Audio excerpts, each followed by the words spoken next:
दुनिया की सबसे तेज चलने वाली बाइक्स में सुजुकी हायाबुसा का नाम शुमार है, जो मात्र 3 सेकंड में 100 किलोमीटर प्रति घंटा की रफ्तार को छू सकती है। अब आप कल्पना कीजिए कि इसी रफ्तार से दौड़ता हुआ कोई जानवर आपके पीछे है, तो आपके बचने की संभावनाएं कितनी होंगी?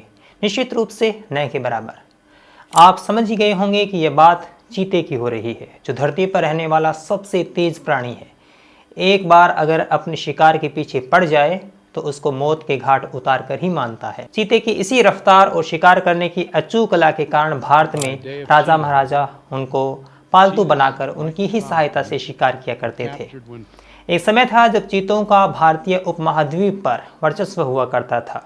आखिर ऐसी कौन सी परिस्थितियां पैदा हुई जिस कारण भारत की सरजमीन से चीते विलुप्त हो गए, और वर्तमान में मोदी सरकार द्वारा चीतों की भारत वापसी के क्या मायने हैं, जानेंगे इस वीडियो में।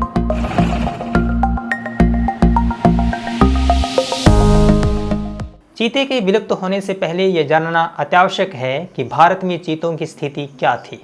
हालांकि सरकारी दस्तावेजों के अभाव में यह कहना मुश्किल है कि भारत में चीतों की संख्या क्या थी, पर ऐतिहासिक विवरणों के आधार पर फिरोज शाह तुगलक पहले ऐसे शासक माने जाते हैं जिन्होंने चीतों को पालतू बनाकर उनको शिकार में उपयोग किया था। मुगल बादशाह अकबर के बारे में कहा जाता है कि शिकार के लिए उनके पास 1000 चीतों की संख्या थी।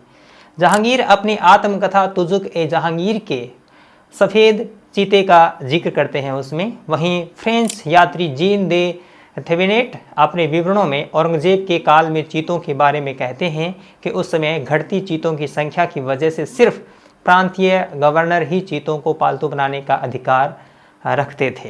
अब आप सोच रहे होंगे कि चीते, वो भी शिकारी के रूप में उपयोग। अक्सर चीतों की आंख पर पट्टी बांधकर उनको उन स्थानों पर ले जाया जाता था जहां पर बड़ी संख्या में हिरण या अन्य जानवर हुआ करते थे, और जैसे ही चीते की आंख से पट्टी को हटाया जाता था तो अपने शिकार को चंद सेकंड में दबोच लिया करते थे। हालांकि जीन के विवरण से ये तो पता चलता है कि मुगल काल के अंतिम दौर में ही चीतों की संख्या में कमी आनी शुरू हो गई थी। 1799 की एक रिपोर्ट के अनुसार इस समय तक भारत में सिर्फ 230 चीते ही बचे थे। अब यहाँ संक्षिप्त में यह समझना जरूरी है कि आखिर चीतों की संख्या में इस कमी के कारण क्या थे। चीतों को पालतू बनाकर उनको शिकार में उपयोग करने के साक्ष्य मिस्र की प्राचीन सुमेरी सभ्यता से मिलते हैं, जहाँ से ये मध्य एशिया से होती हुई भारत तक पहुँची। चीतों का पालतू बनाना इनके विलुप्त होने में एक बड़ी भूमिका अदा करता है, क्योंकि माना जाता है कि चीते सामान्यतया प्रजनन अपनी प्राकृतिक आवास में ही करते हैं। दूसरा मुख्य कारण है चीतों का शिकार उनकी खाल के लिए। चीते की खाल का व्यापार एक रिहायशी वस्तु के रूप में किया जाता था, जिससे बड़ी संख्या में इनका शिकार किया गया। तीसरा कारण है जैसे जैसे मनुष्य खेती के लिए, आवास के लिए जंगलों को साफ करता गया, वैसे वैसे चीतों के स्वतंत्र आगमन में बाधा आ गई और मानव और चीतों में टकराव देखने को मिलने लगा। लोग अपने मवेशियों और अपनी सुरक्षा के लिए चीतों की हत्या करने लगे। एक समय था जब जंगलों से चीते लगभग ही खत्म हो गए थे और बचे कुचे राजा महाराजाओं के यहाँ पालतू के रूप में थे।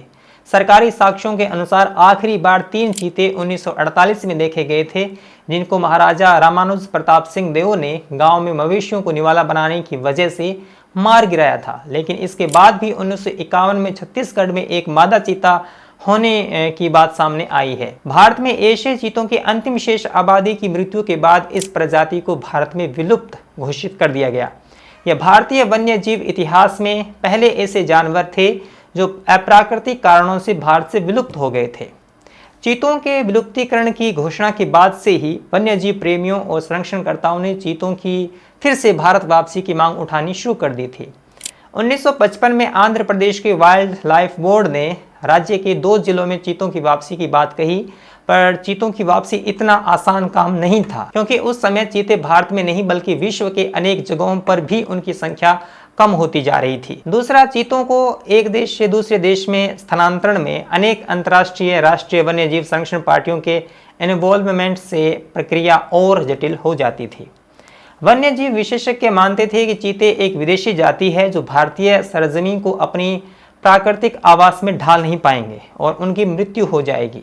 हालांकि भारतीय वन्य जीव विशेषज्ञों ने इसका खंडन करते हुए कहा कि भारत में गुजरात और राजस्थान, मध्य प्रदेश जैसे राज्यों में इन चीतों की प्राकृतिक आवास और जलवायवीय परिस्थितियां उपलब्ध है और इसका आधार बनाते हुए 1970 के दशक में भारत के पर्यावरण विभाग ने ईरान से चीतों को भारत में लाने का प्रस्ताव रखा, जिसमें ईरान ने भी रुचि दिखाई, पर दोनों तरफ राजनीतिक अस्थिरता के कारण यह प्रस्ताव ठंडे बस्ते में चला गया।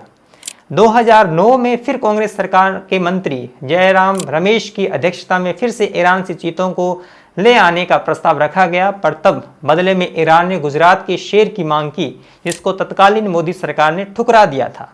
और बाद में ईरान में चीतों की संख्या में भी कमी हो चुकी थी, जिससे भविष्य में ईरान से आगे किसी भी तरह की बातचीत नहीं बढ़ी। 2009 में ही पर्यावरण वन मंत्रालय और भारतीय वन्यजीव संस्थान ने मिलकर भारत में संभावित 4 राज्यों में चीतों के लिए उपयुक्त स्थानों का सर्वेक्षण करना प्रारंभ कर दिया। सर्वेक्षण के दौरान मध्य प्रदेश में स्थित कुन्नो नेशनल पार्क को अपनी अच्छी शिकार उपलब्धता के कारण चीतों के लिए इष्टतम स्थान के रूप में चुना गया, क्योंकि वहां पर चिकारा, चित्तीदार हिरण, नीलगाय, काले हिरण की अच्छी आबादी मौजूद थी, जिससे चीते अच्छे से शिकार कर अपनी आबादी को बढ़ा सकते थे।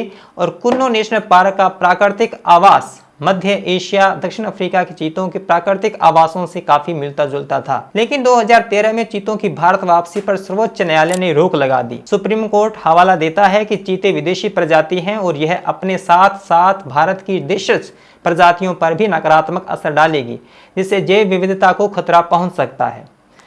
2013 के बाद से कानूनी चक्रों में फंसकर अंततः मोदी सरकार के कार्यकाल में यानी 2020 में सर्वोच्च न्यायालय भारतीय वन्यजीव संस्थानों, पर्यावरण वन मंत्रालयों की अनेक दलीलों के बाद चीतों की भारत वापसी की मंजूरी दे देते हैं। नमीबिया और दक्षिण अफ्रीका के एशियाटिक प्रजाति के चीते भारतीय परिवेश के हिसाब से सबसे सटीक बैठे, तो वहां से चीतों की बात चली। उसके बाद नमीबिया से 17 सितंबर 2022 को modified passenger Boeing 747 jumbo jet विमान से शाही उड़ान भरकर 8 चीते, जिनमें 5 मादा और 3 नर हैं, भारत में मध्य प्रदेश के ग्वालियर में उतरे और वहां से चोपर में उनकी कुन्नो नेशनल पार्क में वापसी करवाई गई, वहां उनको छोड़ा गया। दक्षिण अफ्रीका से भी कागजी कार्रवाई संपूर्ण होने के बाद चीतों की अगली किश्त भारत लाई जाएगी। प्रधानमंत्री नरेंद्र मोदी ने चीतों के इस आगमन को भारतीय वन्य जीव के लिए क्रांतिकारी परिवर्तन बताया है और आशा की है कि इससे कुन्नो नेशनल पार्क के आसपास क्षेत्रों में रोजगार के अवसर बढ़ेंगे। तो कुल मिलाकर यह है पूरी कहानी। मीडिया की उछल कूद से इतर विषय की गंभीरता को समझने के लिए और अपनी स्पष्ट राय बनाने के लिए मेरे चैनल को सब्सक्राइब कर सकते हैं और मेरे काम को आगे बढ़ा सकते हैं। ये वीडियो आपको कैसा लगा ज़रूर बताएं, कमेंट बॉक्स में अपनी राय दें। मेरा काम अगर आपको पसंद आता है तो आप सपोर्ट कर सकते हैं। नंबर्स स्क्रीन पर फ्लैश हो रहे हैं। मिलेंगे अगली वीडियो में, तब तक के लिए धन्यवाद।